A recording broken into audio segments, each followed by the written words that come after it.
16 warga Sumatera Barat ditangkap tim Densus 88 Mabes Polri karena diduga menjadi anggota jaringan teroris. Ke-16 warga itu ditangkap di Darmasraya, Payakumbuh, dan Tanah Datar.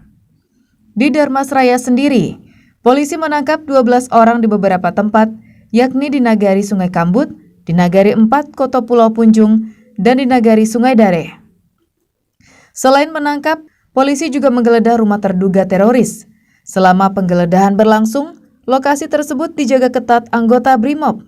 Warga tak diperkenankan mendekat ke lokasi.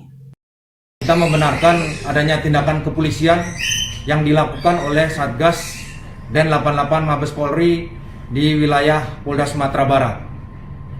Adapun wilayahnya adalah di Damasraya ada 12 orang yang diduga pelaku tindak pidana teroris.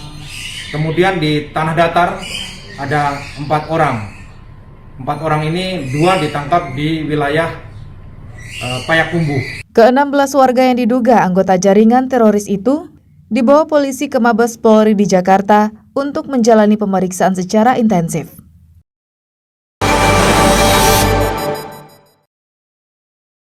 Berniat untuk membersihkan air sumur agar bisa digunakan secara saat Ramadan, 2 warga Jorong Gurun justru tewas di sumur sedalam 18 meter.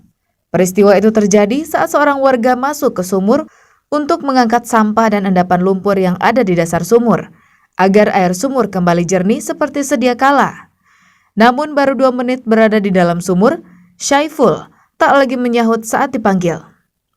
Khawatir dengan nasib rekannya, seorang warga lainnya, Rizal, langsung turun ke bawah dengan cara yang sama untuk menolong Syaiful.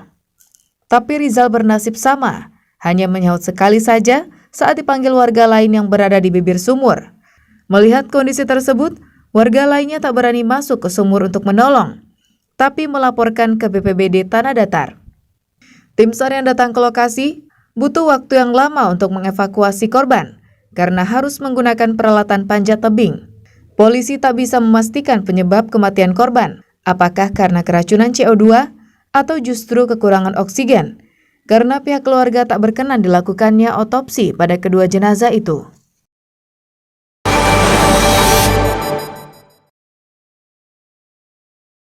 Peristiwa tragis dan merenggut nyawa juga terjadi di Padang.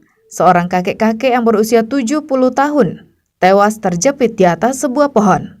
Ironinya, sang kakek berniat menebang bagian atas pohon itu agar tak patah saat angin kencang.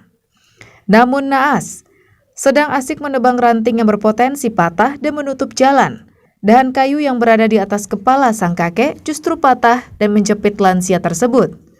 Peristiwa tersebut baru diketahui warga beberapa jam kemudian setelah Sarwono Daholo tak kunjung pulang ke rumah saat sore harinya. Setelah dicari warga, Sarwono ditemukan terjepit di atas pohon beringin dalam keadaan meninggal dunia.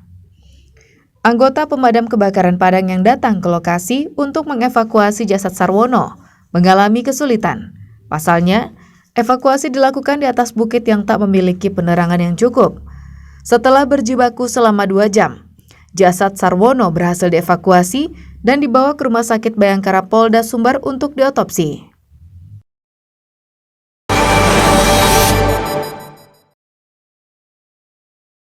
Kecelakaan kereta api di Sumatera Barat tak ubahnya seperti arisan yang dilakukan setiap bulan.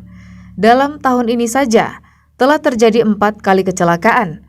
Penyebab dan lokasinya tak pernah berubah, yakni di lintasan tanpa palang pintu, dan semua korban tak menyadari jika ada kereta yang akan lewat. Sebuah truk yang bermuatan semen ditabrak kereta api di daerah Simpang Kayu Kale, pinggiran kota Padang. Parahnya, karena tabrakan itu, truk terseret beberapa meter dan terhalang tiang baliho raksasa. Saking kuatnya tabrakan itu, tiang dan rangka besi baliho raksasa itu tumbang dan menutup badan jalan.